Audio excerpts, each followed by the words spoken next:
ஜெபம் பண்ண கடவோம்.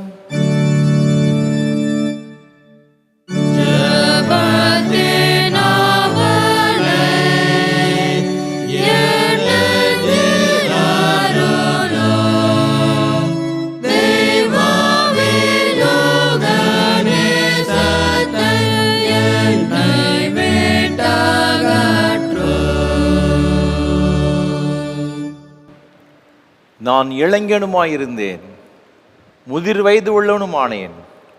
ஆனாலும் நீதிமான் கைவிடப்பட்டதையும் அவன் சந்ததி அப்பத்துக்கு இறந்து திரிகிறதையும் நான் காணவில்லை. உன் வழியை கர்த்தருக்கு ஒப்புவித்து அவர் மேல் நம்பிக்கையாயிரு, அவரே காரியத்தை வாய்க்க பண்ணுவார்.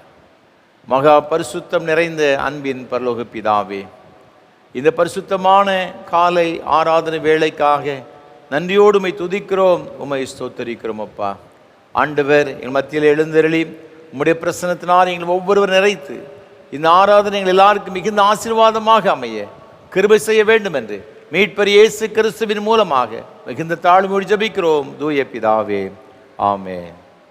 ஆராதனைக்கு ஆரம்பமாக ஆண்டோடைய பரிசுத்த நாமத்துக்கு மகிமை உண்டாக கீதம் 362 பாமாலை 388 பாடுவோம். எத்தனை நாவால் பாடுவேன் என் மீட்பர் துதியை. கீதம் 362 பாமாலை 388 பாடுவோம்.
துன்மார்க்கன் தான் செய்த துன்மார்க்கத்தை விட்டு விலகி நியாயத்தையும் நீதியும் செய்வானேயாகில் அவன் தன் ஆத்துமாவை பிழைக்க பண்ணுவான்.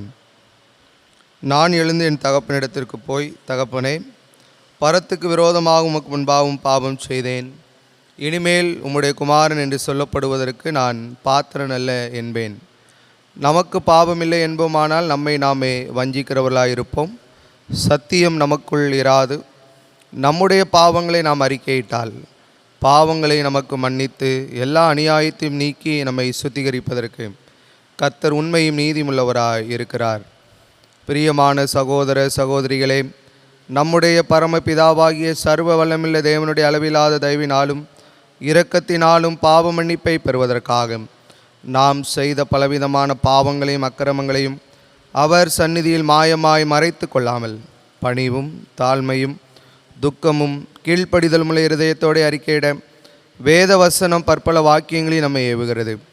நாம் எக்காலத்திலும் தேவனுக்கு முன்பாக நம்முடைய பாவங்களை மனத்தாழ்மையாய் அறிக்கையிட வேண்டுவதுமன்றி அவருடைய திருக்கரங்களினாலே நாம் பெற்றுக்கொண்ட மேன்மையான உபகாரங்களுக்காக சோத்திரம் செலுத்தவும் மிகவும் சிறந்த அவருடைய புகழை பிரஸ்தாபம் பண்ணவும் அவருடைய மகா பரிசுத்த வசனத்தை கேட்கவும் நம்முடைய சரீரத்துக்கும் ஆத்மாவுக்கும் தேவையானவைகளுக்காக வேண்டிக் கொள்ளவும் நாம் கூடி வந்திருக்கிற தருணத்தில் பாவங்களை அறிக்கையிடுவது நமது விசேஷித்த கடமையாக இருக்கிறது. ஆகையால் இங்கே இருக்கிற நீங்கள் யாவரும் சுத்த இருதயத்தோடும் தாழ்ந்த சத்தத்தோடும் பரம கிருபாசன தண்டில் என்னுடனே கூட சேர்ந்து நான் சொல்லுகிற பிரகாரம் சொல்ல உங்களை வேண்டிக் கொள்கிறேன். ஜெபம் பண்ண கடவோம். பொதுவான பாவ அறிக்கை ஜெபத்தை யாவரும் சேர்ந்து எடுப்போம். சர்வ வல்லமை மிகுந்த இரக்கமுள்ள பிதாவே, தப்பிப்போன ஆடுகளைப் போல நாங்கள் நம்முடைய வழிகளை விட்டு வலிவியலைந்து போனோம். எங்கள் இருதயத்தின் யோசனைகளுக்கும் விருப்பங்களுக்கும் மிகவும் இணங்கி நடந்தோம். மது பரிசுத்த கற்பனைகளுக்கு விரோதமாய் குற்றம் செய்தோம். செய்யத்தக்கவளை செய்யாமல் செய்யத்தகாதவளை செய்து வந்தோம். எங்களுக்கு சுகமே இல்லை. ஆனாலும் ஆண்டவரே தேவரீர் எங்கள் கர்த்தராகிய இயேசு கிறிஸ்து மூலமாய் மனிதருக்கு அருளிச் செய்த வாக்குத்தத்தங்களின்படியே நிர்வாகிக்குமுள்ள குற்றவாளிகளாக எங்களுக்கு இறங்கும். தப்பதங்களை அறிக்கடுகிற எங்கள் மேல் பொறுமையாயிரும். பாவத்து நிமித்தம் துக்கப்படுகிற எங்களை சீர்படுத்தும். மிகவும் இரக்கமுள்ள பிதாவே, நம்முடைய பரிசுத்த நாமத்துக்கு மகிமை உண்டாகும்படி நாங்கள் இனி தேவ பக்தியும் நீதியும் தெளிந்த புத்தி உள்ளவர்களாய் நடந்து வர இயேசு கிறிஸ்து நிமித்தம் எங்களுக்கு கிருபை செய்தருளும். ஆமேன். நம்முடைய கர்த்தராகிய இயேசு கிறிஸ்துவின் பிதாவாயிருக்கிற சர்வ வல்லமையுள்ள தேவன் பாவியின் மரணத்தை விரும்பாமல் அவன் தன் பாவத்தை விட்டு திரும்பி பிழைப்பதையே விரும்பி பாவத்து நிமித்தம் துக்கப்படுகிற தமது ஜனத்திற்கு பாவ விமோசனத்தை மன்னிப்பையும் கூறி அறிவிக்க தம்முடைய பணிவிடைக்காரருக்கு அதிகாரத்தையும் கட்டளையும் எழுச்சியதிருக்கிறார். மெய்யாய் மனம் திரும்பி தமது பரிசுத்த சுவிசேஷத்தை உண்மையாய் விசுவாசிக்கிற யாவருக்கும் அவர் பாவங்களை மன்னித்து விமோசனம் செய்கிறார். ஆகையால் கடைசியில் அவர் நித்திய ஆனந்தத்தில் சேரத்தக்கதாக இத்தருணத்தில் நாம் செய்கிறவருக்கு பிரியமாயிருக்கவும் இனி உயிரோளுக்கு நாளெல்லாம் ஆசை இல்லாமல் பரிசுத்தமுள்ளவர்களாக நடக்கவும் அவர் நமக்கு மெய்யான மனம் திரும்புதலையும் தம்முடைய பரிசுத்த ஆவியை அருளச் செய்ய வேண்டுமென்றும் நம்முடைய கர்த்தராயிருக்கிற இயேசு கிறிஸ்து மூலமாய் அவரை வேண்டிக் கொள்ள கடவோம். ஆமென். பரமண்டலங்களில் இருக்கிற எங்கள் பிதாவே, உம்முடைய நாமம் பரிசுத்தப்படுவதாக, உம்முடைய ராஜ்யம் வருவதாக, உம்முடைய சித்தம் பரமண்டலங்களில் செய்யப்படுகிறது போல பூமியிலும் செய்யப்படுவதாக. அன்றாட அப்பத்தை எங்களுக்கு தாரும். எங்களுக்கு விரோதமாக குற்றம் செய்கிறவர்களுக்கு மன்னிக்கிறது போல எங்கள் குற்றங்களை எங்களுக்கு மன்னியும். எங்களை சோதனைக்குள் பிரவேசிக்க பண்ணாமல் தீமையை ரட்சித்துக் கொள்ளும். ராஜ்யமும் வல்லமையும் மகிமையும் என்னைக்கும் உடையவரே. ஆமென். ஆண்டவரே, எங்கள் உதடுகளை திறந்தருளும்.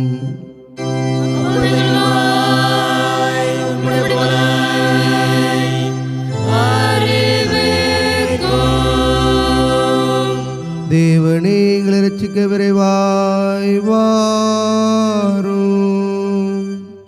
ஆண்டவரே, எங்களுக்கு சகாயம்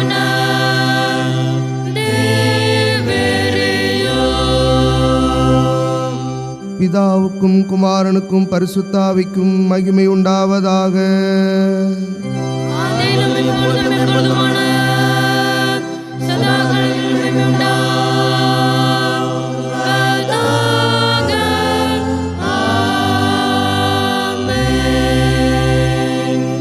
கர்த்தரை துதியுங்கள்.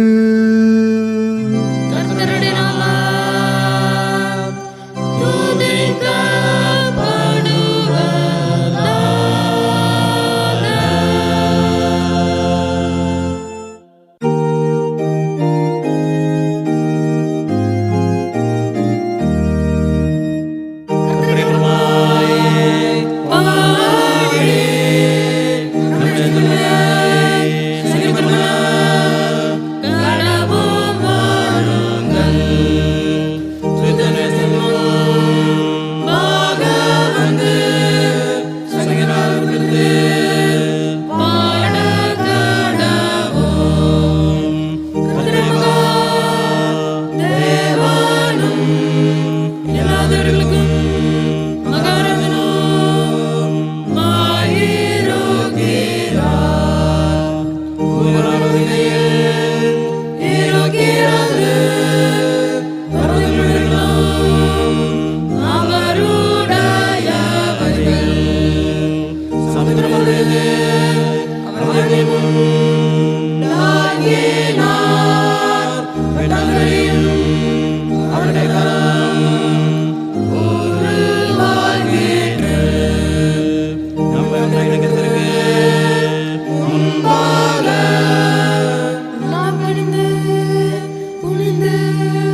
முறைமுறையாக வாசிக்கும்படியாக தெரிந்து கொள்ளப்பட்ட சங்கீதம் 23ஆம் சங்கீதம். 23ஆம் சங்கீதத்தை முறைமுறையாக வாசிப்போம். கர்த்தர் என் மேய்ப்பராயிருக்கிறார், நான் தாழ்ச்சி அடையேன்.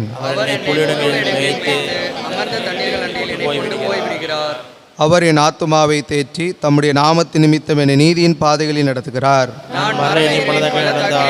பொல்லாப்புக்கு பயப்படேன், தேவரே என்னோடே கூட இருக்கிறீர், உமது கோலும் உமது தடியும் என்னை தேற்றும். என் சத்துருக்களுக்கு முன்பாக நீர் எனக்கு ஒரு பந்தி ஆயத்தப்படுத்தி என் தலை எண்ணெயால் அபிஷேகம் பண்ணுகிறீர். என் பாத்திரம் நிரம்பி வழிகிறது.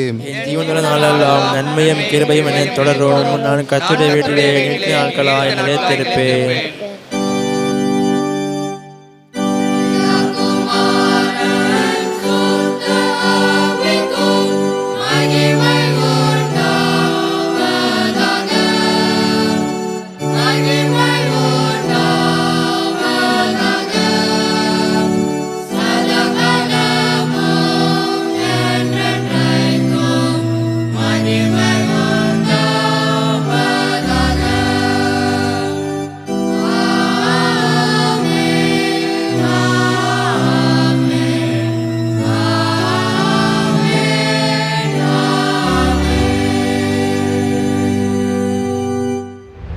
வாசிக்கும்படியாக தெரிந்து கொள்ளப்பட்ட முதலாம் திருமுறை பாடம் எரேமியா தீர்க்கதரிசியின் புத்தகம் 17ஆம் அதிகாரம் 1ஆம் வசனம் முதல் 8ஆம் வசனம் முடிய. முதலாம் திருமுறை பாடம் எரேமியா தீர்க்கதரிசியின் புத்தகம் அதிகாரம் 17 வசனங்கள் 1 முதல் 8 வரை.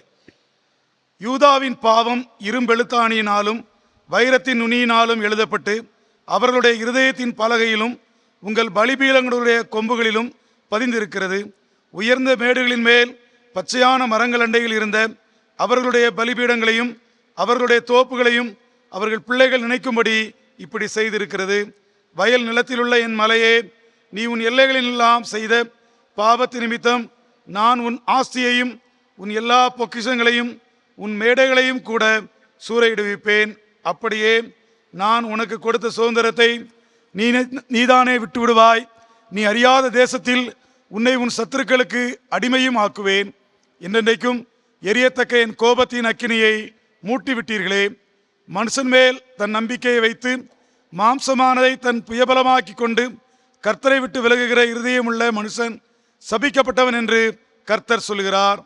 அவன் அந்தரவெளியில் கரளையாய் போன செடியைப் போலிருந்து நன்மை வருகிறதை காணாமல் வனாந்தரத்தின் வறட்சியான இடங்களிலும் குடியில்லாத ஒரு நிலத்திலும் தங்குவான்.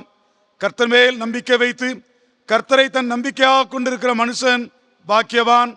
அவன் தண்ணீர் அண்டையிலே நாட்டப்பட்டதும் கால்வாய் ஓரமாக தன் வேர்களை விடுகிறதும் உஷ்ணம் வருகிறதை காணாமல் இலை பச்சையா இருக்கிறதும் மலை தாழ்ச்சியான வருஷத்திலும் வருத்தமின்றி தப்பாமல் கனி கொடுக்கிறதுமான மரத்தை போலிருப்பான் என்பதே.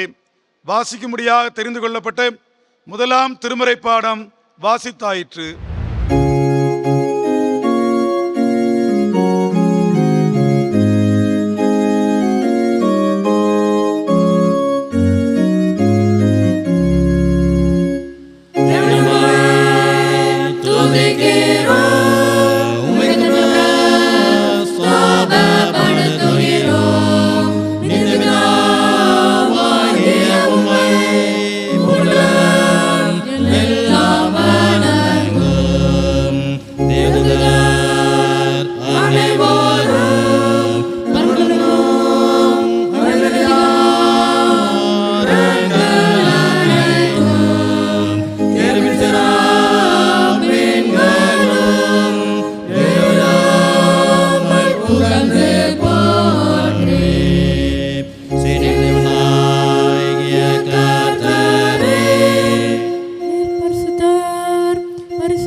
Umma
வாசிக்கும்படியாக தெரிந்து கொள்ளப்பட்ட இரண்டாம் வேத பாடம் யோவான் 5ஆம் அதிகாரம் 46ஆம் வசனம் முதல் 54ஆம் வசனம் வரை.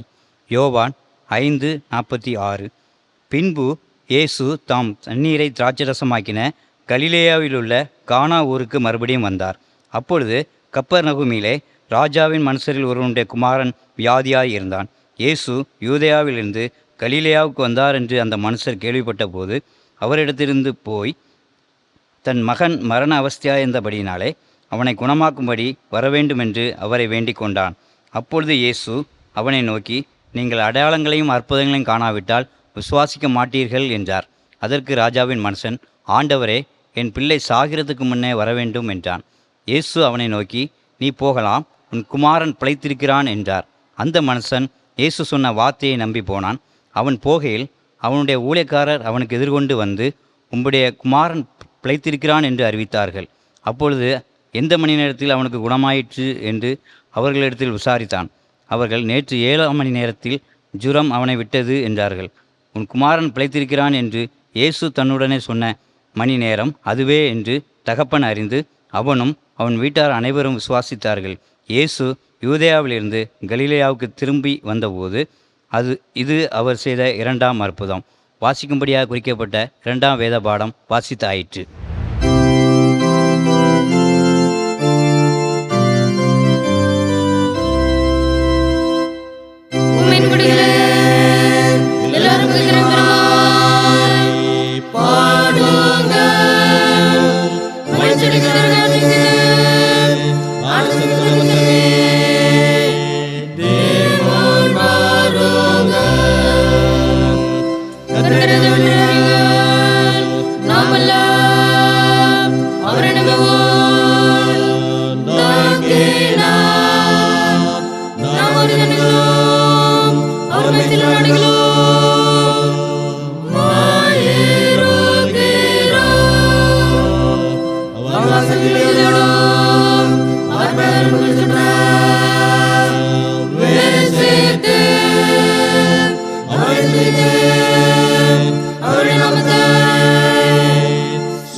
கீதம் 688 பாடல் 2 விசுவாச பிரமாணத்தை பாடலாக பாடுவோம்.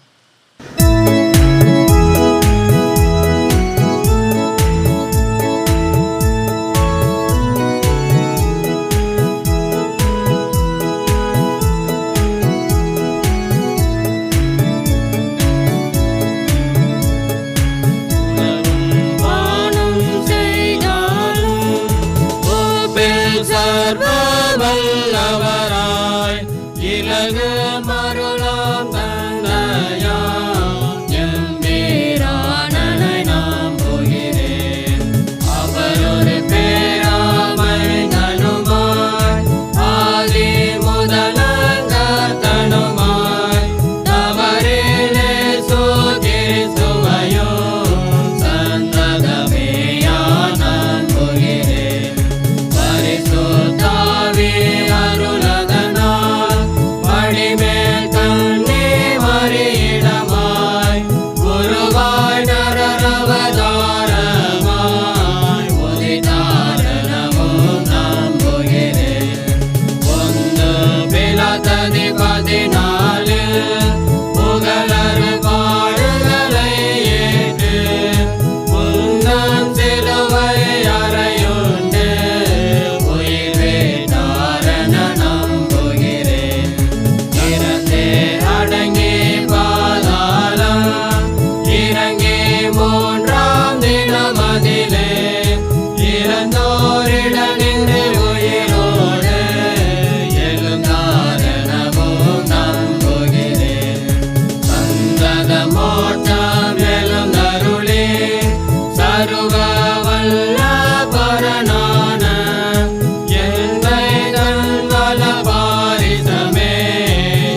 கர்த்தர் உங்களோடு இருப்பாராக.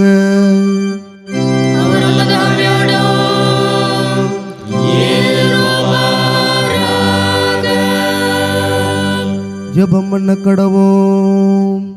கர்த்தாவே இரங்கும். கர்த்தாவே இரங்கும்.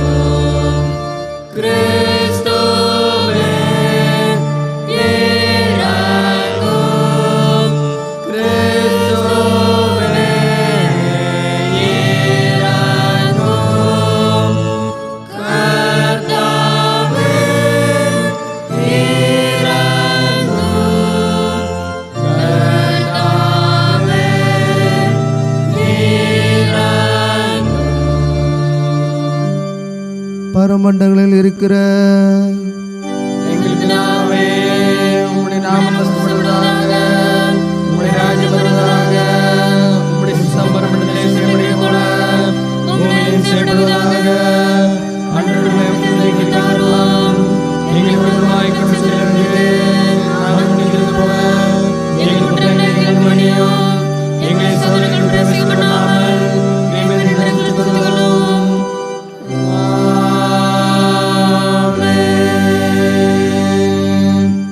கர்த்தாவே உம்முடைய இரக்கத்தை எங்கள் காண்பியோ. உம்முடைய இரட்சகர்களுக்கு அருளி செய்யும். உம்முடைய பணிவுடைக்காரருக்கு நீதியை தருப்பியோ. நீர் தெரிந்து கொண்ட ஜனத்தை சந்தோஷப்படுத்தும்.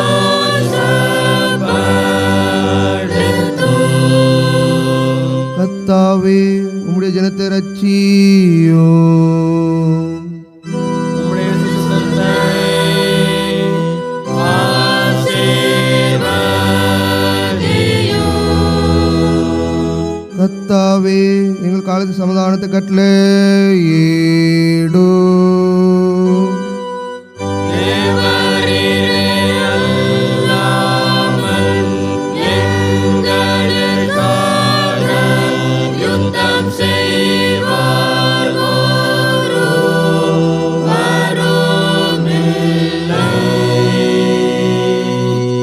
பராபரனே எங்கள் இதயத்தை சுத்திகரியோ. உம்முடைய பிரஸ்தாவியை எங்களிடத்திலிருந்து எடுத்துக் கொள்ளாதேயும்.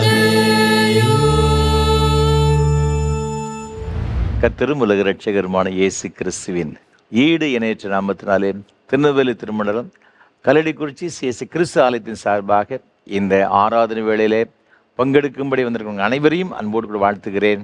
ஆண்டுடைய கிருபையும் ஆசீர்வாதம் உங்களோடு கூட எப்பொழுதும் நிலைத்திருப்பதாக. ஒவ்வொரு வாரமும் உங்களோடு கூட சேர்ந்து கர்த்தரை ஆராதிப்பதில் நான் மிகுந்த மகிழ்ச்சி அடைகிறேன். கர்த்தரை துதிக்கிறேன், ஸ்தோத்திரிக்கிறேன். விசேஷமாக இது நல்ல வாய்ப்புகளை நமக்கு ஒவ்வொரு வாரம் தந்து வருகிற நம்முடைய அன்பிற்கும் மரியாதைக்கும் உரிய அருமையான ஐயா சாது சுந்தர் செல்வராஜ் ஐயா அவர்களுக்காக உள்ளத்தின் ஆழத்திலிருந்து கர்த்தரை துதிக்கிறேன், ஸ்தோத்திரிக்கிறேன். இந்த ஆராதனை மூலமாக நம்ம எல்லாரும் ஆண்டோடைய ஆசீர்வாதங்களை பெற்றுக்கொள்ள வேண்டும் என்ற ஒரு பெரிய வாஞ்சியோடு தரிசனத்தோடு கூட ஐயா அவர்கள் நமக்கு கொடுத்திருக்கிறார்கள். கர்த்தர் தாமே சாது ஐயா அவர்களையும் அவர் செய்து கொண்டு வருகிற ஏஞ்சல் தொலைக்காட்சி ஊழியங்கள் மற்றும் இயேசு ஊழியங்களை அபரிவிதமாய் ஆசீர்வதிப்பாராக.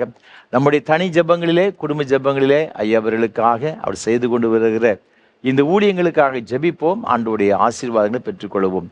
ஒவ்வொரு வாரமும் இந்த ஊழியத்தை மிகுந்த ஜெபத்தோடும் அதிக பிரயாசத்தோடும் உங்களுக்கு வழங்கி கொண்டு வருகிறோம். உங்களுடைய ஜெபங்கள் அதிகமாக எங்களுக்கு தேவை. எனக்காக, என்னோடு கூட இந்த ஊழியத்தில் பங்கெடுத்து கொண்டு வருகிற ஒவ்வொரு கர்த்தருடைய பிள்ளைகளுக்காக, குடும்பங்களுக்காக விசேஷமாக நீங்கள் மறவாமல் ஜெபிக்க அன்போடு நான் கேட்டுக்கொள்கிறேன். அது மாத்திரமல்ல, இந்த ஆராதனை வேளை ஒளிப்பதிவு செய்வதற்கு ஏராளமான தேவைகள் உண்டு. கர்த்தர் உங்கள் உள்ளத்தை எவ்வாறு சொன்னால் நீங்கள் தாராளமாக இதை தாங்க முன்வரலாம். நிச்சயமாக அதனுடைய பலனை இம்மையிலும் மறுமையிலும் ஆயிரமாக பெற்றுக்கொள்வீர்கள் என்பதில் எந்த விதமான சந்தேகம் கிடையாது. இந்த வாரத்திலும் கூட இந்த ஆராதனை வேளையை தாங்குவதற்கு சென்னை அண்ணா நகரை சார்ந்த அருமையான குடும்பத்தின் பிள்ளை வந்திருக்கிறார்கள். கர்த்தர் தாமே அருமையான இந்த குடும்பத்தின் பிள்ளைகள் ஆசீர்வதிப்பாராக. அன்புக்குரிய சகோதரர் திரு பி டேவிட் அவர்கள் Tamil Nadu news print and papers private limited இந்த ஸ்தாபனத்தில் பணி செய்து பணி நிறைவு பெற்ற அருமையான சகோதரர், அவருடைய அன்புக்குரிய துணைவியார் திருமதி டி பொன்ராணி டேவிட் அவர்களுக்காக ஆண்டவர் துதிக்கிறேன், ஸ்தோத்திரிக்கிறேன். ஆண்டவர் இந்த அருமையான குடும்பத்தின் பிள்ளைகளை ஆசீர்வதித்து இந்த வாரத்திலே தங்களுடைய 50வது திருமண நாளை கொண்டாடும்படியாக தேவன் கிருபை செய்திருக்கிறார்.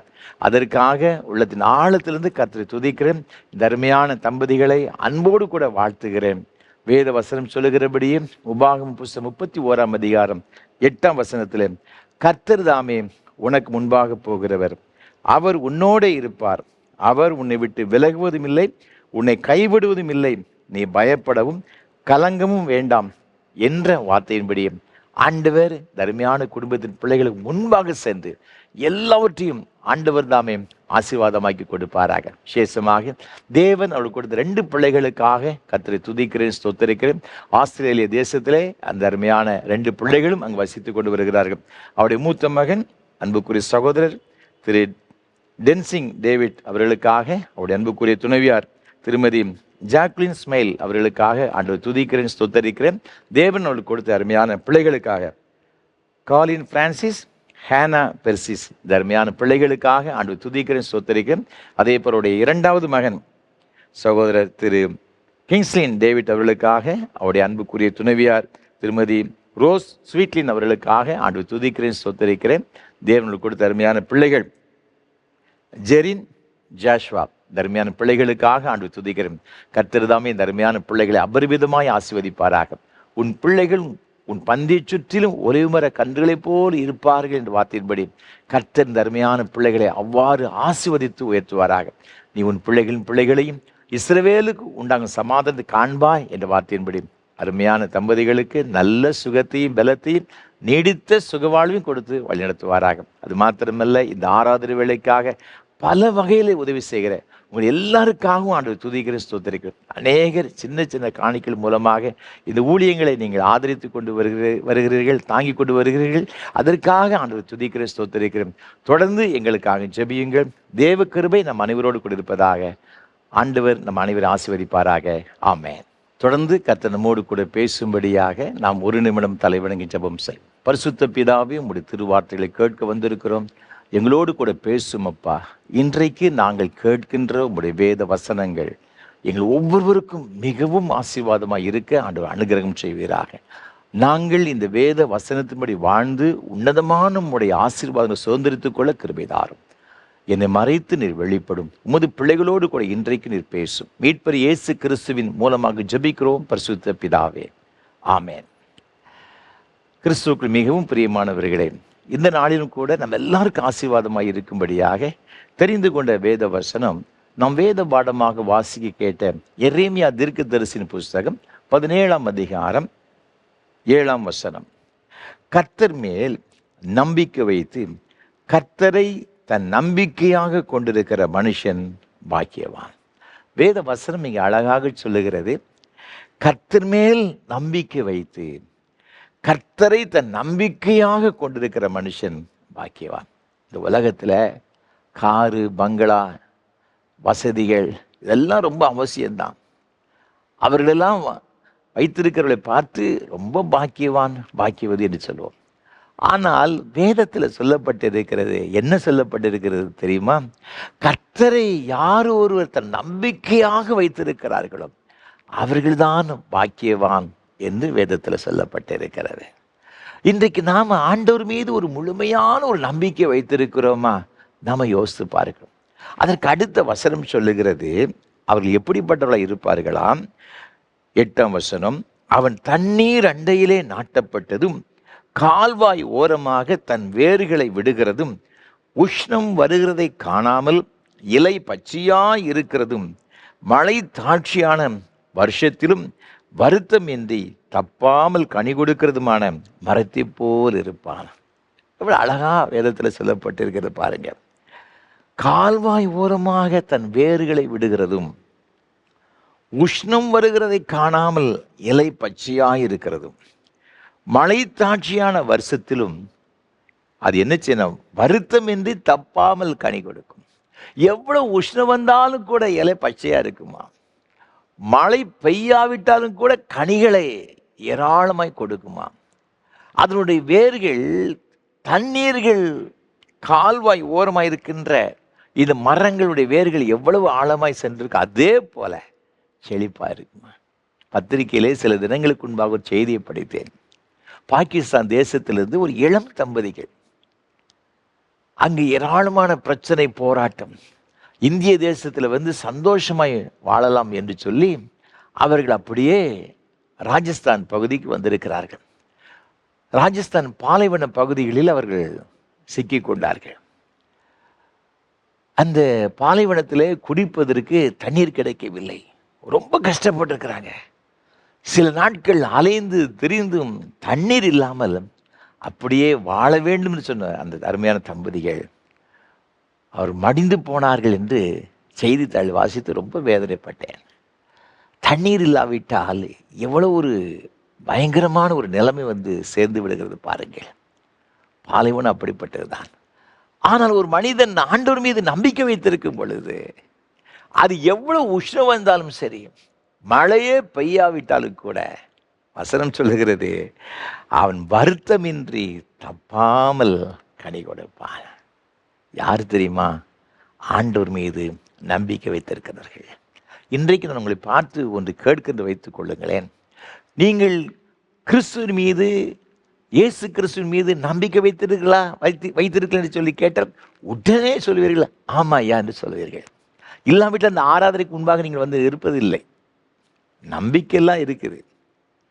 அந்த நம்பிக்கை தேவன் எதிர்பார்க்கிற நம்பிக்கையா இருக்கிறதா? அதைத்தான் நம்ம யோசிக்கணும்.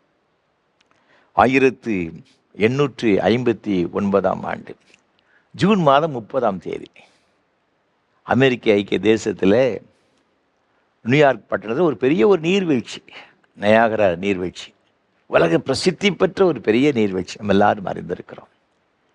சார்லஸ் பிளாண்டின்னு சொல்லப்பட்ட ஒரு பெரிய ஒரு கலைஞன் ஜனங்களை பார்த்து சொன்னான், நான் இந்த நீர்வீழ்ச்சியை, நயாகரா நீர்வீழ்ச்சியை நான் கடக்கப் போகிறேன். 1100 அடி தூரம் உள்ளது, கிட்டத்தட்ட 335 மீட்டர் நீளம் உள்ளது.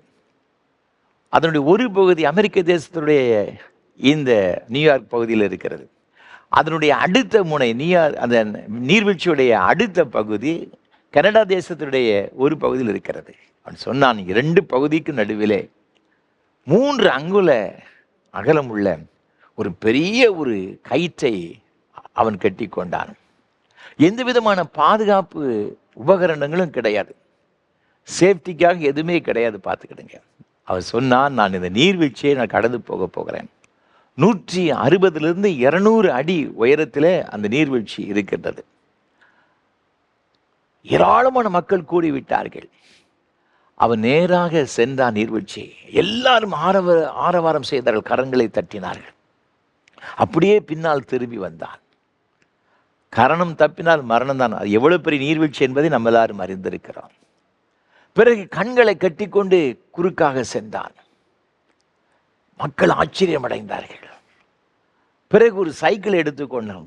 சைக்கிளில் அதில் என்ன செய்தான சவாரி பண்ணினான். அந்த புறம் சென்றான், அப்படியே திரும்பி வந்து விட்டான். ஜனங்கள் ரொம்ப ஆச்சரியப்பட்டாங்க. அதை விட ஒரு ஆச்சரியம் என்னன்னு பார்த்தீங்கன்னா, 350 எடையுள்ள இந்த சிமெண்ட் பேக்ஸ் அதெல்லாம் ஒரு நாற்காலியில் வைத்துக்கொண்டு அப்படியே தூக்கி கொண்டு அந்த இடத்திற்கு சென்று விட்டான். ஜனங்கள் ஆச்சரியமடைந்தார்கள், கரங்களை தட்டினால் ஆரவாரம் செய்தார்கள். கடைசியாக இன்னொன்றை செய்தான். முதுகில் ஒரு அடுப்பை கட்டி கொண்டான். இந்த கேஸ் சிலிண்டர் எல்லாத்தையும் வைத்துக்கொண்டு இந்த கயிற்றில் வந்து ஸ்டவ் வச்சு என்ன செய்தாங்கன்னா ஆம்லெட் போட்டு சாப்பிட்டான். எல்லாரும் பார்த்து ஆச்சரியம் அடைந்தார்கள்.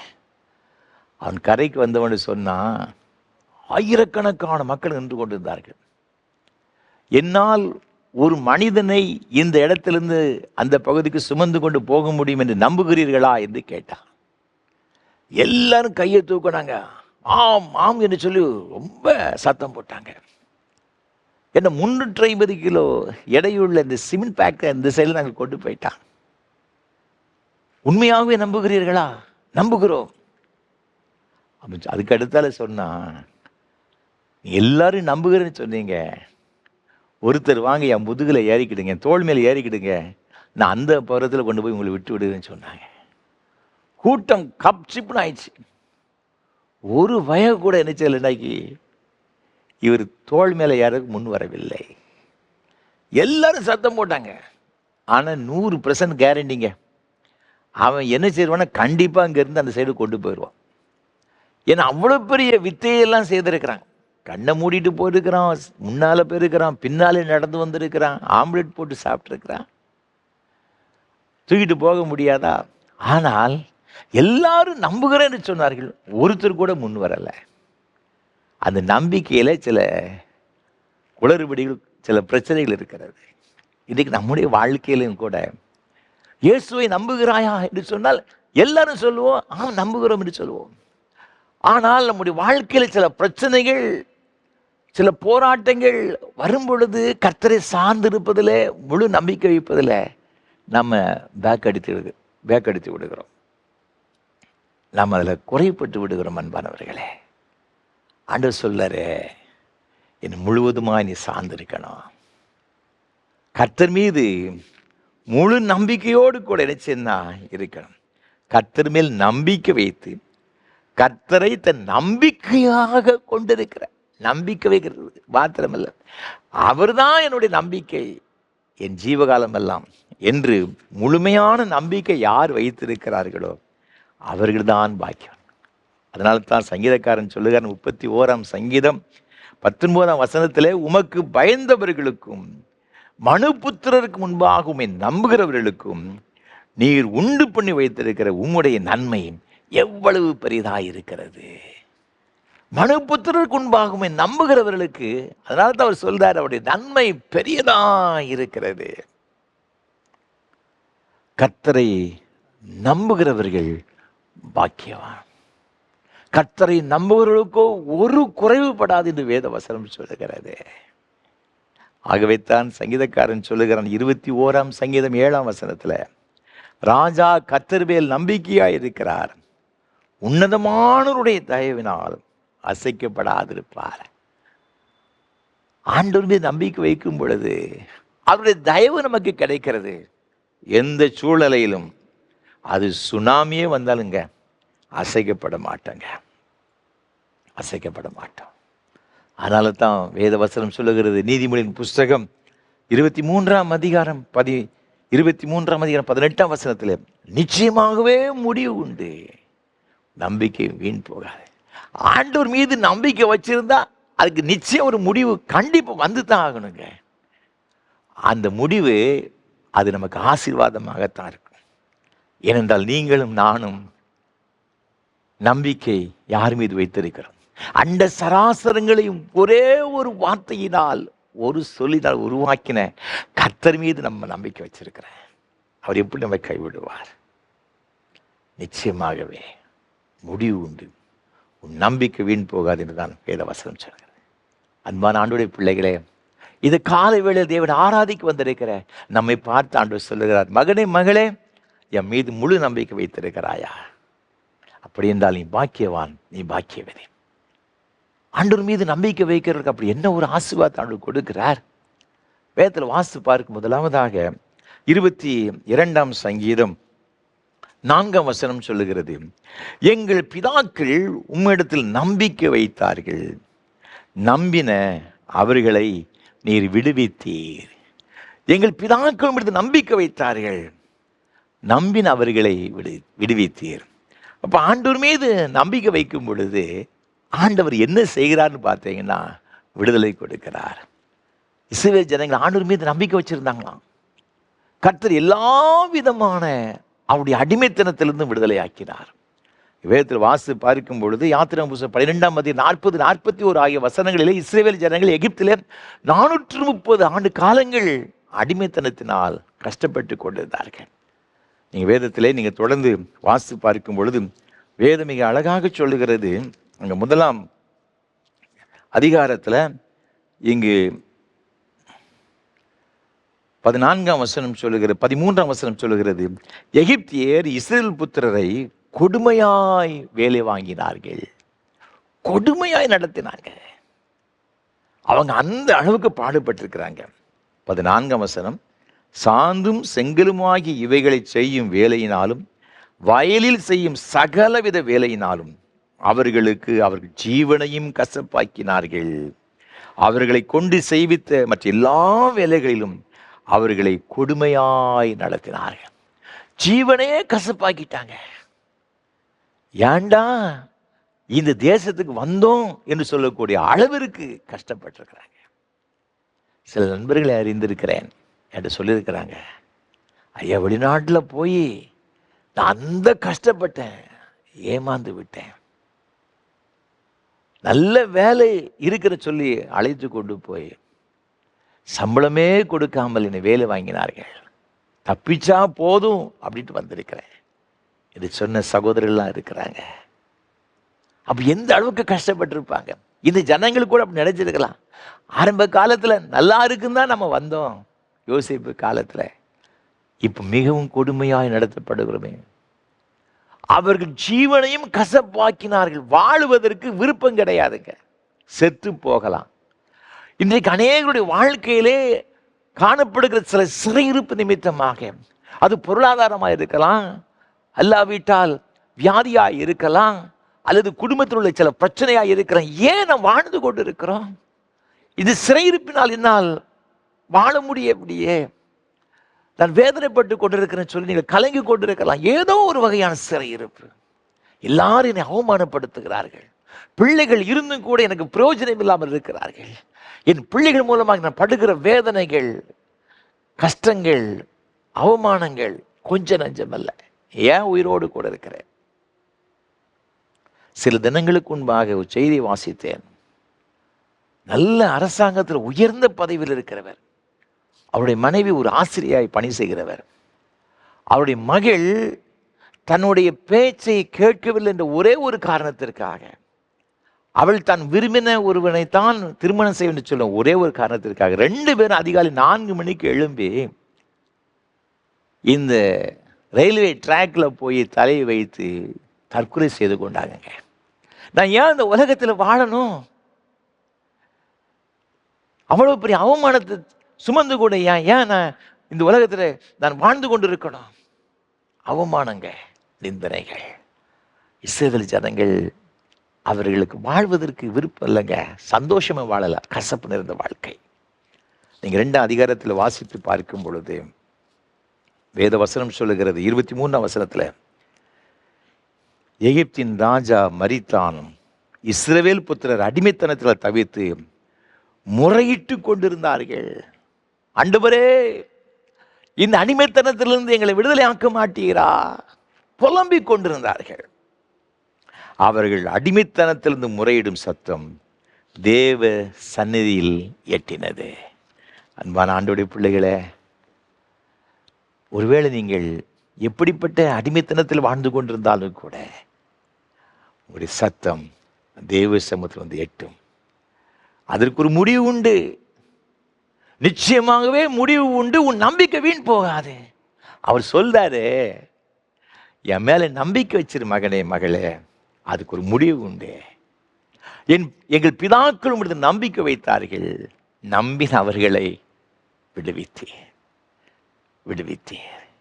ஆண்டவர் மீது நம்பிக்கை வச்சிருக்கும் பொழுது ஒரு நாளும் நம்ம என்ன செய்ய மாட்டார்னா கைவிடவே மாட்டார். சங்கீதங்களின் புஸ்தகத்தில் நீங்கள் வாசித்து பார்க்கும்போது 44ஆம் சங்கீதத்தில் மிக அழகாக எழுதப்பட்டிருக்கிறதுங்க. எப்படி ஆண்டவர் இவள் விடுதலை ஆக்கினார் என்று சொல்லி மிக அழகாக சொல்லப்பட்டிருக்கிறது. தேவனே, எங்கள் பிதாக்களுடைய நாட்களாகிய பூர்வ நாட்களில் நீர் நடப்பித்த கிரியைகளை அவர்கள் எங்களுக்கு அறிவித்தார்கள், அவைகளை எங்கள் காதுகளால் கேட்டோம். தேவரீர் உம்முடைய கையினாலே ஜாதிகளை துரத்தி இவர்களை நாட்டி ஜனங்களை துன்பப்படுத்தி இவர்களை பரவ பண்ணினீர். அவர்கள் தங்கள் பட்டயத்தால் தேசத்தை கட்டிக்கொள்ளவில்லை, அவர்கள் புயமும் அவர்களை ரட்சிக்கவில்லை. நீர் அவர்கள் மேல் பிரியமாய் இருந்தபடியால் உம்முடைய வலதுகரமும் உம்முடைய புயமும் உம்முடைய சமூகத்தின் பிரகாசமும் அவர்களை ரட்சித்தது. ஆண்டவர் எப்படி ரட்சிக்கிறாரு பாருங்க. இவங்களுடைய புயபலமோ இல்லைன்னா வில்லோ அம்போ ரட்சிக்கவில்லை. கர்த்தருடைய புயங்க, கர்த்தருடைய கரம் இவர்களை ரட்சித்தது என்பதாக சொல்லப்பட்டிருக்கிறது. தம்முடைய கையினாலே ஜாதிகளை துரத்தினார். கானான் தேசத்தில் 7 வகையான ஜாதிகள் இருந்தாங்க. எல்லா ஜனக்கூட்டத்தையும் துரத்தினார் என்று வசனம் சொல்லுகிறது. ஒருவர் கர்த்தர் மீது நம்பிக்கை வைப்பார் சொன்னால் ஆண்டவருடைய கரம் இறங்கி வருங்க. அவருடைய கரம் பலத்த கரம், எவரையும் மேன்மைப்படுத்தும் பலப்படுத்தும் வரல் கூடும். அப்படிப்பட்ட கரம் நமக்காக யுத்தம் பண்ணுங்க, நமக்காக யுத்தம் பண்ணும். ஆண்டவர் எதிர்பார்க்க என்ன தெரியுமா? ஆண்டவர் மீது நாம் நம்பிக்கை வைக்க வேண்டும். ஆண்டவர் மீது நம்பிக்கை வைத்து விட்டோம் என்று சொல்லுங்க என்று வைத்துக் கொள்ளுங்களேன். அவரை நம்பி எந்த காரியம் வேண்டும் என்று அவர் சொன்ன எந்த காரியம் வேண்டுமென செய்யலாம். நமக்கு தேவை அவர் மீது நம்பிக்கை வைக்கணும். 1958ஆம் ஆண்டு ஒரு சின்ன அமெரிக்க தேசம் ஒரு சின்ன ஒரு கிராமத்தில் டேவிட் வில்கர்சன் ஒரு ஊழியக்காரர் ஒரு சின்ன ஒரு தேவாலயத்தில் உள்ள ஒரு ஸ்கூலில் அவர் பணி செய்து கொண்டிருந்தார். கிடைக்கின்ற நேரத்தையெல்லாம் கர்த்தருக்காக ஊழியம் செய்து கொண்டு வந்தார். ஒரு நாள் பேப்பரை வாசித்த பொழுது அப்படி உள்ள ரொம்ப பாரம் அடைந்தது. நியூயார்க் பட்டணத்தில் போதை இந்த தரும் மாத்திரைகளுக்கு, இந்த போதை இந்த வஸ்துகளுக்கு அடிமைப்பட்டு அது நிமித்தமாக கொலைகள் செய்து இங்கு குற்றவாளி கூண்டிலே அவர்கள் ஒரு 7 சகோதரர்கள் என்ன செய்தாங்கன்னா நிறுத்தப்பட்டார்கள். அவர்களுக்கு பயங்கரமான தண்டனை கொடுக்கப்பட்டது. விசாரணை கைதிகளாக அவர்கள் இருந்தார்கள், ஜெயிலில் அடைக்கப்பட்டார்கள். இதை வாஸ்தவன அவர் ரொம்ப துக்கப்பட்டார், வேதனைப்பட்டார். ஆண்டவர் சொன்னார், நீ இந்த நியூயார்க் பட்டணத்துக்கு போ அப்படின்னு சொன்னார். அந்த ஜனங்களுக்கு என்னை பற்றி சொல்லு. ஏராளமான இளம் வாலிபர்கள் தங்களுடைய வாழ்க்கை அழித்து கொண்டிருக்கிறார்கள் போதைக்கு அடிமையாகி. அவர் ரொம்ப யோசித்தார், ஆண்டவர் நான் போய் என்ன செய்ய போகிறாங்க? அவர் சொன்னார், நான் சொல்கிறேன் நீ போ அப்படின்னாரு. இவர்கள் மறுக்க முடியலைங்க. இவர் இருக்க ஒரு சின்ன ஒரு கிராமத்தில், நியூயார்க் ஒரு பெரிய பட்டணம், நாகரிகம் நிறைந்த ஒரு பெரிய ஒரு சிட்டி. ஆண்டு சொன்ன நீ போ அப்படின்னு சொன்னார். நேர சென்றார். இவர் சென்ற அந்த நாளிலே மீண்டும் அந்த 7 கொலை குற்றவாளிகள் கோர்ட்டுக்கு அழைத்து வரப்பட்டார். நேராக போய் அவங்ககிட்ட, இது கிறிஸ்தவ நாடு, அவங்களுக்கு போய் சுவிசேஷத்தை சொல்லணும், ஜட்ஜிட்ட இவர்களுக்காக பேச வேண்டும் சொல்லி உள்ள கோர்ட்டுக்குள்ளே என்டர் பண்ணார். இவரை பார்த்த உடனே காவலர்கள்லாம் தடுத்தாங்க, உள்ளே போகக்கூடாது. ஜட்ஜியும் உள்ளே வரக்கூட, வெளியே கொண்டு போய் சொல்லுங்க அப்படி சொல்லிட்டாரு. எவ்வளோ போராடி பார்த்தார். இவர் பண்ணின போராட்டத்தை பார்த்து பத்திரிகைகளெல்லாம் இவர் பக்கமாக திரும்பியது. இவர் ரொம்ப கேலியாக பரியாசம் பண்ணி செய்தித்தாளில் வெளியே வந்துச்சு. இந்த மாதிரி ஏதோ கடவுள் சொன்னார், வந்திருக்காங்களாம், வந்தாராம். இப்படி போதை மருந்தினால் போதை வசதிக்கு அடிமையாகி கொலை குற்றவாளிகள் சுவிசேஷத்தை சொல்லும்படியாக பரிந்து பேச வந்தார்னு சொல்லி அவரை பற்றி ரொம்ப பரியாசமாக செய்தித்தாளில் எழுதினாங்களாம். இது நான் வாசித்ததை நான் உங்களுக்கு சொல்லுகிறேன். அவருக்கு ரொம்ப வெக்கமாக போச்சு டேவிட் வில்கர்சனுக்கு. ஆண்டவர், நீர் சொன்னதானே நான் வந்தேன், இப்படி நம்ப வைத்து கழுத்தறுத்த மாதிரி இப்படி இவங்க பண்ணிட்டாங்களே, நீர் என்னை கைவிட்டுட்டேர் ஆண்டவரே. ரொம்ப துக்கம், கண்ணீர். அவர் சொன்னார், இந்த 7 பேர் தான் அங்கே இருக்காங்களாப்பா, நீ பட்டணத்துக்குள்ளே போ அப்படின்னு சொன்னார். ஒவ்வொரு தெருவாய் அவர் சென்றார். ஏராளமான இளம் வாலிபர்கள் அங்கு குடித்து வெறித்து போதைக்கு அடிமையாகி பயங்கரமான பாவமான காரியம் செய்து கொண்டு வந்தாங்க. ஒருவராய் பார்த்து சுவிசேஷத்தை சொன்னார். இயேசு உன் பாவத்தில் உன்னை ரட்சிப்பார், அவர் மீது நம்பிக்கையோடு நீ வா, உனக்கு விடுதலையை கொடுப்பார். ஒருவராய் பார்த்து சொன்னார். இவர் கூட இப்படி எதிர்பார்க்கலங்க. ஏராளமான இளம் வாலிபர்கள் இயேசுவை ஏற்றுக்கொண்டார்கள். அவர்களுக்கு வேதத்தை குறித்து போதிக்க ஆரம்பித்து விட்டார். பைபிள் ஸ்டடி நடத்த ஆரம்பித்து விட்டார். சின்ன சின்ன பிரேயர்ஸ் ஆரம்பித்து விட்டார். அவர் சொல்லுகிறார் தன்னுடைய புத்தகத்தில் 1000க்கு அதிகமான பிரயசர் உருவாக்கப்படுறாங்க. டீன் சேலஞ்சஸ் சொல்லப்பட்டு ஒரு சின்ன சின்ன ஒரு நிறுவனங்களை ஏற்படுத்தினாராம். அவர் தன்னுடைய வாழ்க்கையை அவர் வாழ்க்கையில் கற்றுக்கொண்ட பாடங்களை ஒரு புத்தகம் எழுதினார். த கிராஸ் அண்ட் த சுவிட்சபிள் என்று சொல்லப்பட்ட ஒரு புத்தகம். கோடிக்கணக்கான புத்தகங்கள் விற்பனை ஆயிட்டான். அவர் சொன்னார், அது சொன்னார்னு போனேன், முதல்ல எனக்கு எதிர்மறையாக தான் இருந்துச்சு. ஆனால் ஆண்டவருடைய வார்த்தையின் மீது நான் முழு நம்பிக்கை வச்சு 2வது நான் செயல்பட்ட பொழுது நான் எதிர்பார்க்கல 1000 வாலிபர்கள் கர்த்தருக்கு நேராய் வந்தார்கள். எங்கள் பிதாக்கள் உம்முடைய நம்பிக்கை வைத்தார்கள், நம்பின அவர்களை விடுவித்தீர். அன்பான ஆண்டவருடைய பிள்ளைகளே, நம்முடைய வாழ்க்கையில் சில பிரச்சனைகள் வரும்பொழுது, போராட்டம் வரும்பொழுது நம்பிக்கை வைப்பது ரொம்ப கஷ்டமாக இருக்கும். நம்ம நல்லா இருக்கும்போது இயேசு கிறிஸ்து மீது நம்பிக்கை வைப்பது, விசுவாசம் வைப்பது நமக்கு ஒரு பெரிய பிரச்சனையாக இருக்காது. ஆனால் நம்முடைய கண்களுக்கு முன்பாக எல்லாம் இருளாக இருக்கும் பொழுது, பாதையே தெரியாமல் இருக்கும் பொழுது காலை கொண்டு வை அப்படி சொன்னா தான் நமக்கு கஷ்டமாக இருக்குங்க. ஆனால் ஆண்டவர் சொல்றாரு, நான் உனக்கு முன்னால் போவேன்ப்பா, என் மீது நம்பிக்கை வைத்து வா, உனக்காக யாவற்றையும் சகித்த ஒரு ஆண்டு, உனக்காக உயிரை கொடுத்துருக்கிறேன், என் மீது நம்பிக்கை வை, இன்றைக்கு உயிரோடு கூட இருக்கிறேன். அன்பானவர்களே, ஆண்டவர் மீது நம்பிக்கை வைக்கும் பொழுது ஆண்டவர் ஒரு நாளும் கைவிட மாட்டாருங்க. நிச்சயமாகவே முடிவு உண்டு, உன் நம்பிக்கை வீண் போகாது. நம்பினவர்களை தேவன் விடுதலை செய்தார். அது மாத்திரமல்ல, நாம் சங்கீதங்களின் புஸ்தகம் 37ஆம் சங்கீதம் 5ஆம் வசனத்தை வாசிக்கும் பொழுது வேதம் இவ்வாறாக சொல்லுகிறது. சங்கீதம் 37:5, உன் வழியை கர்த்தருக்கு ஒப்புவித்து அவர் மேல் நம்பிக்கையாயிரு, அவரே காரியத்தை வாய்க்க பண்ணுவார். உன் வழியை கர்த்தருக்கு ஒப்புவித்து அவர் மீது நம்பிக்கையாயிரு. நம்பும் பொழுது ஆண்டவர் விடுதலை செய்கிறார். அது மாத்திரமல்ல, வசனம் சொல்லுகிறது, அவர் நம்முடைய காரியத்தையும் வாய்க்க பண்ணுகிறார். எவ்வளவு ஒரு அருமையான ஒரு வார்த்தை பாருங்க. நீதிமொழியின் புஸ்தகத்தில் வாசித்து பார்க்கும் பொழுது 3ஆம் அதிகாரத்தில் மிக அழகாக வேத வசனம் சொல்லுகிறது. 5ஆம் வசனம், உன் சுய புத்தியின் மேல் சாயாமல் உன் முழு இருதயத்தோடும் கர்த்தரில் நம்பிக்கையாயிருந்து உன் வழிகளெல்லாம் அவரை நினைத்துக்கொள், அப்பொழுது அவர் உன் பாதைகளை செவைப்படுத்துவார். 26ஆம் வசனம், கர்த்தர் உன் நம்பிக்கையாயிருந்து உன் கால் சிக்கிக்கொள்ளாதபடி காப்பார். அவர் சொல்லாரு, உன்னுடைய பாதைகளை செவ்வியாக்குறது மாத்திரமல்ல மகனே மகளே, உன் கால் சிக்கிக்கொள்ளாதபடிக்கு நான் பாதுகாத்து கொள்ளுவேன். எப்போ தெரியுமா?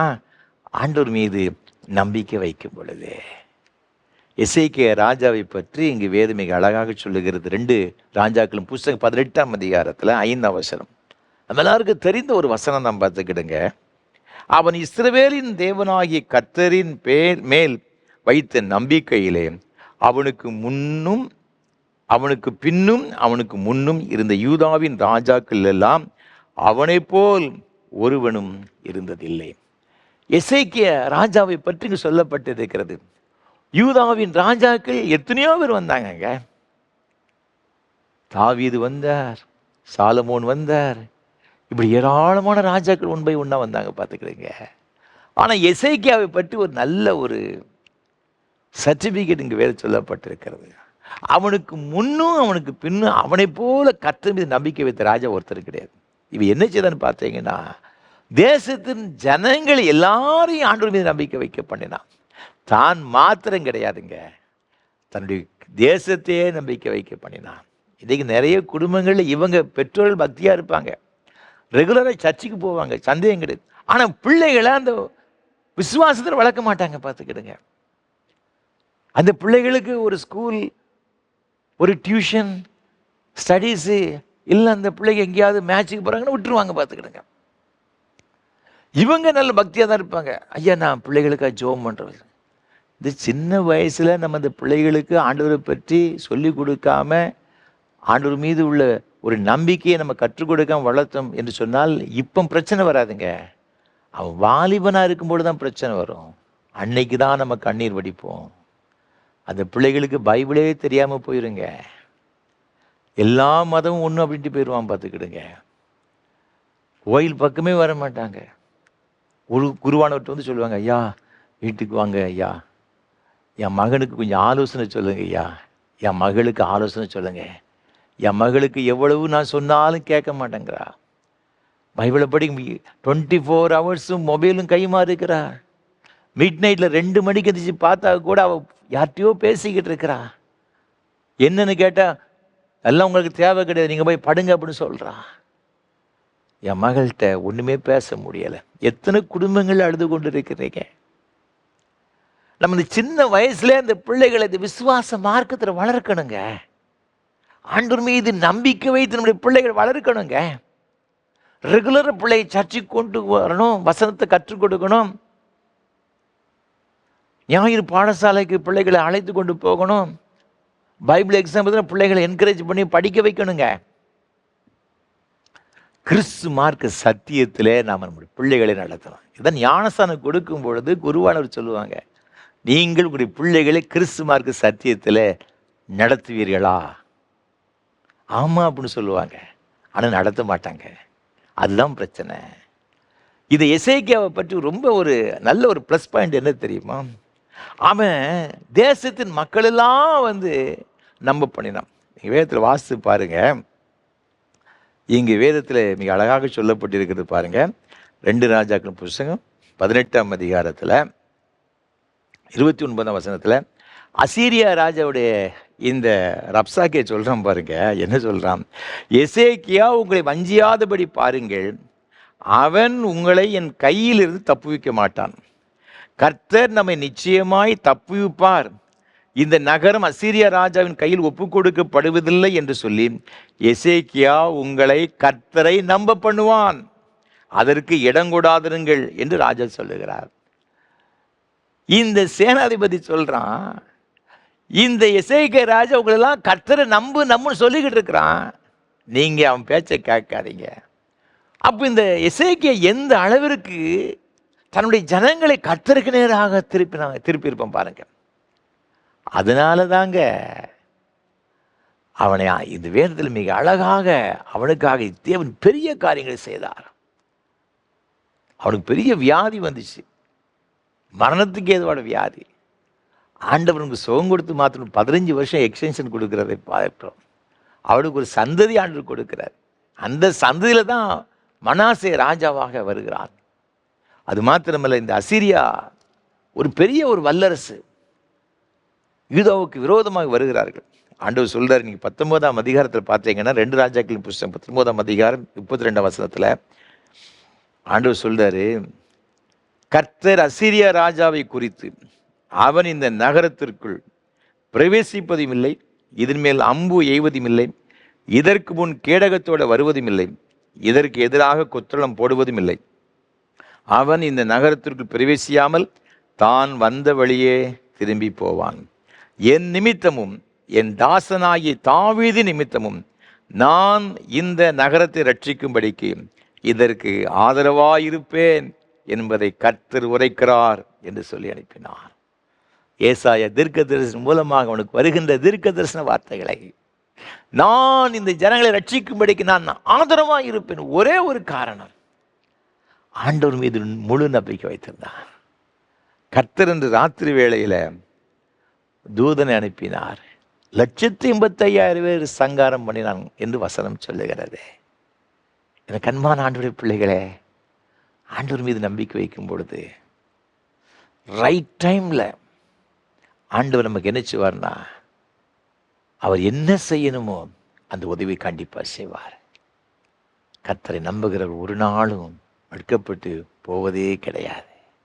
உடைய வாழ்க்கையில் சோர்ந்து போன நிலைமையில் இருக்கிறீர்களோ, தளர்ந்து போன நிலைமையில் இருக்கிறீர்களோ, இன்றைக்கு தேவன் நம்மை பார்த்து சொல்கிறார், மகனே மகளே, என் மீது முழு நம்பிக்கை நீ வைக்க வேண்டும். அது மாத்திரமல்ல, வேதவசனம் சொல்லுகிறது, ஏசாயா தீர்க்கதரிசன புஸ்தகத்தில் 26ஆம் அதிகாரம் 3ஆம் வசனத்தில் இவ்வாறாக வேதவசனம் சொல்லுகிறது. ஏசாயா 26ஆம் அதிகாரம் 3ஆம் வசனம், உம்மை உறுதியாய் பற்றி கொண்ட மனதை உடையவன் உம்மையே நம்பியிருக்கிறபடியால் நீர் அவனை பூர்ண சமாதானத்துடன் காத்துக்கொள்ளுவீர்.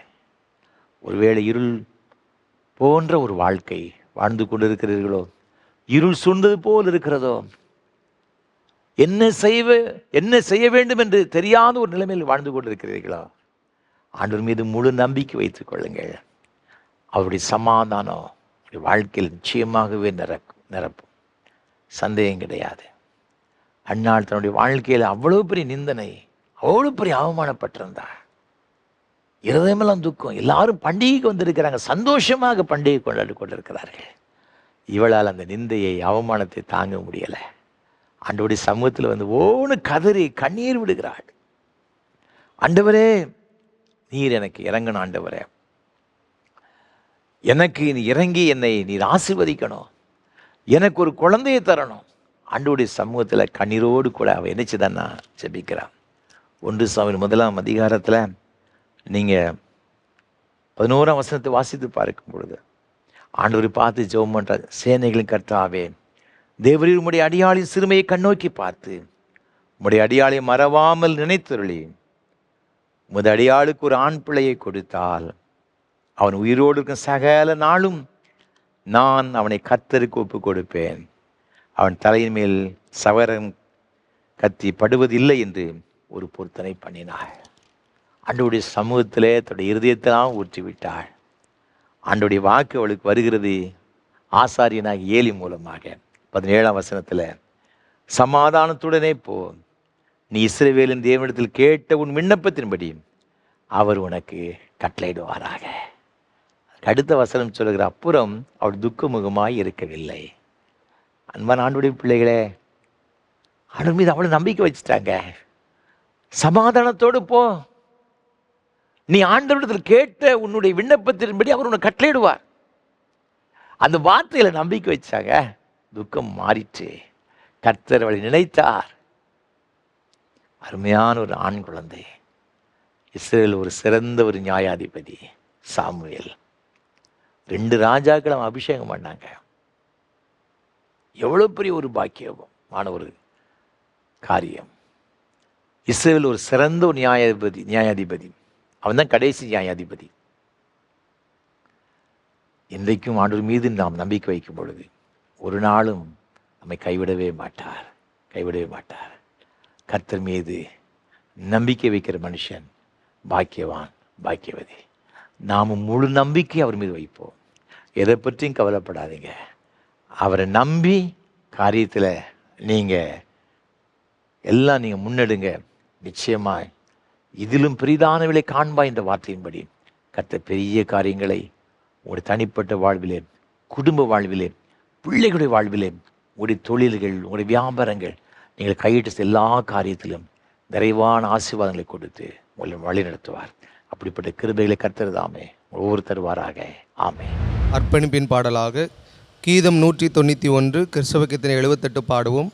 ஆத்துமமே என் முழு உள்ளமே உன் ஆண்டவரை தொழுதேத்து. கீதம் 191 கிறிஸ்தவ கீர்த்தனை 78 பாடுவோம்.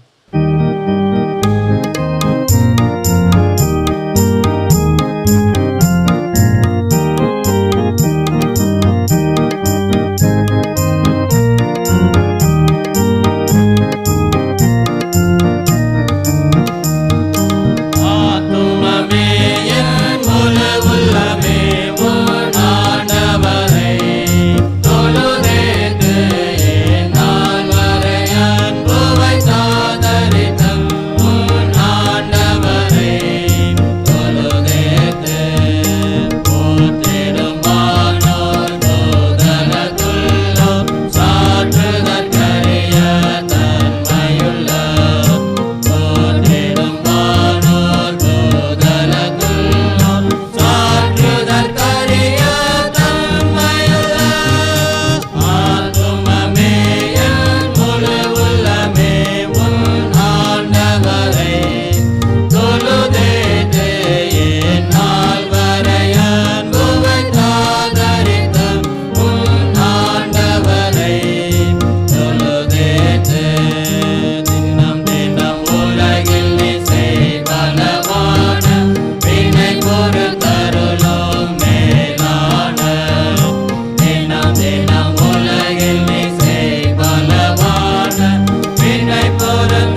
ஜெபம் செய்வோம். கிருபை நிறைந்த அன்பின் தகப்பனே, இது நல்ல வேலைக்காக நன்றியோடு உம்மை துதிக்கிறோம், உம்மை ஸ்தோத்திரிக்கிறோம்ப்பா. கர்த்தரை நம்புகிறவர்கள் பாக்கியவான்கள் என்று சொன்னீரே சுவாமி. தகப்பனே, இப்பொழுதும் கண்ணீரோடு கூட இருக்கிற முது பிள்ளைகளுக்காக இருள் போன்ற ஒரு சூழ்நிலை என்னை சுற்றிலும் இருக்கிறது. இந்த இருளை நான் எவ்வாறு கடந்து போவேன்? எனக்கு முன்பாக மலை போன்ற ஒரு பெரிய பிரச்சனை இருக்கிறது. இதை நான் எவ்வாறு தாண்டி செல்லுவேன்? பல வகையிலே குழப்பத்தோடு கூட, வேதனையோடு கூட, நம்பிக்கையற்ற ஒரு சூழ்நிலையில் இவர்களால் தனிப்பட்ட முறையிலே இந்த பிரச்சனையை எந்த சூழ்நிலையிலும் சமாளிக்க முடியாது, அதை தாண்டி செல்லவே முடியாது. அந்த அளவிற்கு அவர் நெருக்கத்தில் இருக்கிறாங்கப்பா. ஆனாலும் கூட வசனம் சொல்லுகிறது, ஆண்டவர் மீது ஒரு மனிதன் நம்பிக்கை வைக்கும் பொழுது கர்த்தர் அவர்களை விடுதலை செய்கிறார், அவருடைய காரியங்களை வாய்க்க பண்ணுகிறார், சூழ்நிலையை முற்றிலுமாய் மாற்றி சமாதானத்தை கொடுக்கிறார் என்று வசனத்தின் மூலமாக எங்களோடு கூட பேசினீரப்பா. ஸ்தோத்திரம். இப்பொழுது அதே உம்முடைய வல்லமை சுவாமி உம்முடைய பிள்ளைகள் மீது இப்பொழுது கடந்து வருவதாக, ஒவ்வொருவரையும் எங்கள் ஆண்டவர் ஆசீர்வதிக்கும்படி ஜெபிக்கிறோம் ஐயா. உம்முடைய பிள்ளைகளுடைய எல்லா கலக்கங்களும் இயேசுவின் நாமத்தில் மாறுவதாக. குடும்பத்தில் காணப்படுகிற பிரச்சனைகள், பிள்ளைகள் மூலம் வருகிற வேதனைகள், துக்கங்கள் எல்லாம் இயேசுவின் நாமத்தில் மாறுவதாக. இந்த பிள்ளைகள் கையிட்டு செய்த பிரயாசங்களில் தோல்வி மேல் தோல்வி, நஷ்டத்தின் மேல் நஷ்டம் ஐயா. என்ன செய்வோம் என்று தெரியாமல் இருக்கிற சூழ்நிலையில தேடி வந்திருக்கிற பிள்ளைகளுக்கு ஜெபிக்கிறோம். இப்பொழுது சூழ்நிலைகள் முற்றிலுமாய் மாறுவதாக. உடைய பிள்ளைகளுக்காய் கல்வாரி சிலுவையிலே 5 காயங்களை ஏற்றுக்கொண்டீர் ஐயா. உடம்பு முழுவதும் ஆண்டவர் அடிகளை ஏற்றுக்கொண்டீரே சுவாமி. தகப்பனே, உமது பிள்ளைகளுக்காக பட்ட வேதனைகளை நினைத்தருளுவீராக. உமது பிள்ளைகளை ஒரு விசை ஆண்டவரே அவருடைய பிரச்சனையிலிருந்து விடுதலையாக்குவீராக. உம்முடைய பிள்ளைகளை சந்தோஷப்படுத்தும் சமாதானத்தால் நிரப்பும்படி ஜெபிக்கிறோம். நீ கொடுத்த பிள்ளைகளை ஆசீர்வதிங்க, கற்பத்தின் கனிகளை ஆசீர்வதிங்கப்பா. என் பிள்ளைகளுக்கு ஞானம் இல்லைன்னு சொல்லி கலங்குற பிள்ளை நல்ல ஞானத்தை கொடுங்க ஐயா. உயர் கல்விக்கு காத்திருக்கிற பிள்ளைக்கு நல்ல கல்வியை கொடுப்பீராக. வேலைக்காக பல மாதங்களை ஆண்டுகளை காத்திருக்கிற பிள்ளைகளுக்கு அவருடைய கண்ணீரெல்லாம் நீங்கள் ஆண்டு துடைத்து நல்ல வேலை வாய்ப்புகளை கொடுப்பீராக. திருமணத்திற்கு காத்திருக்கிற சகோதர சகோதரிகளுக்கு ஜெபிக்கிறோம். என் பிள்ளைகளுக்கு வயதாகி கொண்டே செல்கிற, இன்னும் திருமணம் நடக்கவில்லை சொல்லி கண்ணீரோடு கூட புலம்பிக் கொண்டிருக்கிற பிள்ளைகளுக்காய் பெற்றோர்களுக்காய் ஜெபிக்கிறோம். கர்த்தருடைய கிருபை, கர்த்தருடைய தயவு இந்த பிள்ளைகளுக்கு கிடைப்பதாக சுவாமி, கிடைப்பதாக. ஆண்டவரே, உமது பிள்ளைகளுக்கு ஏற்ற காலத்தில் திருமணத்தை நடத்தி கொடுத்து ஆசீர்வதிங்கப்பா. குழந்தை செல்வங்களுக்கு பல வருடங்களை காத்திருக்கிற தம்பதிகளுக்காக ஜெபிக்கிறோம். அது எந்த ஒரு தடையாக இருந்தாலும் இயேசு கிறிஸ்துவின் நாமத்தில் இந்த நாளில் விலகட்டு நாங்கள் ஜெபிக்கிறோம் ஐயா. தேவனால் கூடாத காரியம் ஒன்றுமில்லை. ஒரு அற்புதம் நடப்பதாக இயேசுவின் நாமத்தினாலே.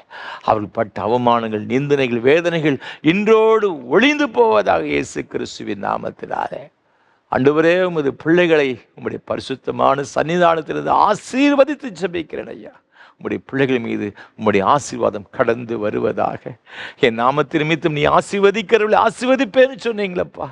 உம்முடைய நாமத்தின் நிமித்தம் உம்முடைய பிள்ளைகளை ஆசீர்வதித்து ஜெபிக்கிறேன். ஒவ்வொருவரையும் ஆசீர்வதிங்க சுவாமி, ஆசீர்வதிங்க. வயோதிப நிலைமை இருக்கிற அருமையான பெற்றோர்களுக்கு ஜெபிக்கிறது. வயதான காலத்தில் மிகுந்த பலவீனத்தோடு சோர்வோடு கூட அறிந்திருக்கிறேங்க. படுக்கையில் வியாதிகளோடு கூட கஷ்டப்படுகிறது அறிந்திருக்கிறேங்க சுவாமி. இதனால் எனக்கு என்ன ஆகுமோ என்று சொல்லி கலங்கி கொண்டிருக்கிற ஒவ்வொரு தாய் தகப்பனுக்காய் ஜெபிக்கிறோம்.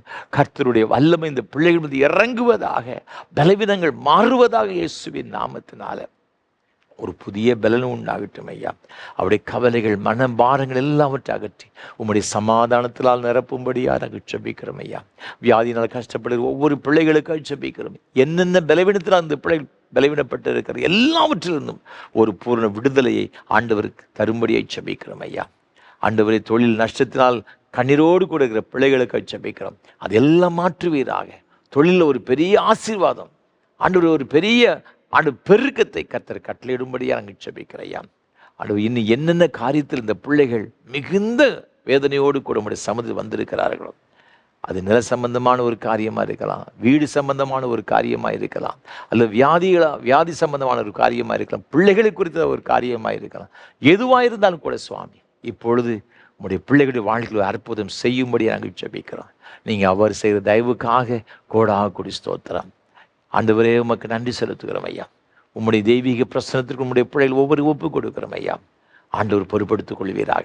ஏழைகள், எளியவர்கள், திக்கற்றவர்கள், அனாதைகள், விதவைகள், கைவிடப்பட்ட ஒவ்வொருவருக்காக ஜெபிக்கிறோம். ஒவ்வொருடைய கண்ணீரை ஆண்டவர் துடைக்கும்படியாக நாங்கள் ஜெபிக்கிறோம். இந்த ஊழியங்களை பல வகையில் ஆதரிக்கிற முது பிள்ளைகளுக்காக, இதற்காக ஜெபிக்கிற ஒவ்வொரு பிள்ளைகளுக்காக ஜெபிக்கிறோம். ஒவ்வொருவரையும் ஆசீர்வதிங்க ஆண்டவரே. விசேஷமாக இந்த நாளிலும் கூட தகப்பனே, இந்த ஆராதனைகளை தாங்க முன்வந்த சென்னை அண்ணா நகரை சார்ந்த அருமையான முது பிள்ளைகளுக்காக, திரு டேவிட் அவர்களுக்காக, திருமதி பொன்ராணி டேவிட் அம்மா அவர்களுக்காக நன்றி செலுத்துகிறோம் சுவாமி. இந்த வாரத்தினுடைய 50வது திருமண நாளை காணும்படி கொடுத்த எல்லா கிருபைகளுக்காக உமக்கு ஸ்தோத்திரம். கர்த்தர்தாமே உனக்கு முன்பாக போவார் என்று எங்களுக்கு வாக்கு கொடுத்தது. வாக்குத்தத்தின்படி உடைய பிள்ளைகளுக்கு முன்பாக நீ கடந்து செல்வீராக. நல்ல சுகத்தை, பலத்தை, நீடித்து சுகவாழ்வு உமது பிள்ளைகளுக்கு கொடுத்து வழிநடத்துவீராக. நீ உன் பிள்ளைகளையும் சிறவேலுக்கு உண்டாங்க சமாதானத்தை காண்பேன் சொன்ன வார்த்தையின்படி ஆண்டவர் மேன்மையான ஆசீர்வாதங்கள் சமாதானத்தை கொடுத்து வழிநடத்தும்படியாக ஜெபிக்கிறோம் ஐயா. ஆஸ்திரேலிய தேசத்தில் இருக்கிற 2 பிள்ளைகளுக்கு அவருடைய குடும்பங்களுக்கு ஜெபிக்கிறோம் ஐயா. அருமையான மூத்த மகன் திரு டென்சிங் டேவிட் அவர்களுக்காக, திருமதி ஜாக்லின் ஸ்மைலுக்காக ஸ்தோத்திரம் செலுத்துகிறோம் ஐயா. அருமையான முது பிள்ளைகளை கர்த்தர் ஆசீர்வதிப்பீராக. கல்லூரி படிக்கிற அருமையான மகன் காலின் பிரான்சிஸ்காக, ஹேனா பெர்சிஸ்காக ஸ்தோத்திரம் செலுத்துகிறோம் ஐயா. பிள்ளைகளை ஆசீர்வதிங்கப்பா. விசேஷத்தை ஞானத்தில் நிரப்பி இந்த பிள்ளைகளை கர்த்தர் உயர்த்தும்படி நாங்கள் ஜெபிக்கிறோம் ஐயா. அதே போல் அன்பு சகோதரர் மிஸ்டர் கிங்ஸ்லின் டேவிட்டுக்காக நன்றி செலுத்துகிறோம். அவருடைய அன்புக்குரிய துணைவியார் திருமதி ரோஸ் சூட்லினுக்காக நன்றி செலுத்துகிறோம் ஐயா. அருமையான முது பிள்ளைகளை கர்த்தர் ஆசீர்வதிப்பீராக. குடும்ப வாழ்வில் மேன்மையான ஆசீர்வாதங்கள் பிள்ளைகளுக்கு கட்டளையிட வேண்டும் நாங்கள் ஜெபிக்கிறோம் ஐயா. கொடுத்த 2 பிள்ளைகளுக்காக, படிக்கின்ற பிள்ளைகளுக்காக நாங்கள் ஜெபிக்கிறோம். அன்பு பிள்ளைகள் ஜெரீனுக்காக, ஜாஷுவாக்காக நாங்கள் நன்றி செலுத்துகிறோம் ஐயா. பிள்ளைகள் ஆசீர்வதி விசேஷத்தின் ஞானத்தை நிரப்பி கர்த்தர் நடத்தும்படியாக நாங்கள் ஜெபிக்கிறோம் ஐயா. இந்த குடும்பத்துடைய எல்லா தேவைகளுக்கு அதை சந்திப்பீராக. தொடர்ந்து மாறாத பிரசனம் உடைய பிள்ளைகள் அனைவரோடு கூட எப்போது நிலைத்திருக்க கிருபைதார். நாங்கள் நினைப்பதற்கும் விரும்புகிறதற்கு வேண்டி கொள்வதற்கு அதிகமாக கிரியேச்சர் வல்லவின்படி கர்த்தர் பெரிய காரில் கட்டளிடுகிறார். கணம், துதி, மகிமையெல்லாம் உமக்கு சொல்வதை ஏற்றுக்கொள்ளும் ஆசீர்வதி. ஆண்டவர் இயேசு கிறிஸ்துவின் மூலமாக ஜெபிக்கிறோம் பரிசுத்த பிதாவே.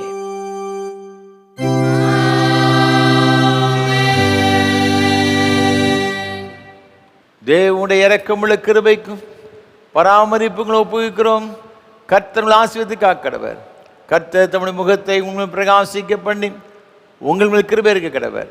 கர்த்தர் தம்முடைய முகத்தை உண்மை பிரசன்னமாக்கி இப்பொழுதும் எப்பொழுதும் சமான சந்தோஷம் நீடி சுக வாழ்வு கட்டளையிட கடவர்.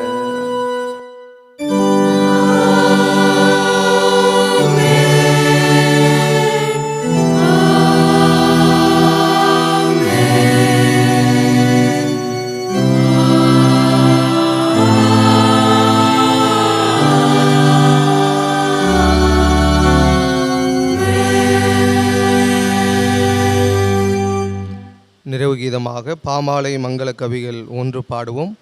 எல்லா நன்மைக்கும் காரணா, எல்லாரும் போற்றும் ஆரணா. பாமாலை மங்கள கவிகள் 1 பாடுவோம்.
பரிசுத்த பிதாவே, இந்த மகிமையான ஆராதனைக்காக நன்றி செலுத்துகிறோம்.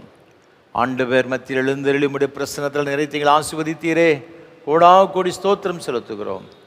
இந்த ஆராதனை உமது பிள்ளை என்னென்ன தேவைகளோடு எதிர்பார்ப்புகளோடு உம்முடைய சமூகம் வந்திருந்தாலும் ஒன்று கூட குறைவில்லாமல் எல்லாவற்றையும் சம்பூர்ணமாய் பெற்று அனுபவித்து கர்த்தருக்கு பெரிய சாட்சிகளாக இந்த உலகத்தில் ஜீவிக்க கிருபை தர வேண்டும் என்று மீட்பர் இயேசு கிறிஸ்துவின் பரிசுத்த நாமத்தில் ஜெபிக்கிறோம் தூய பிதாவே, ஆமென்.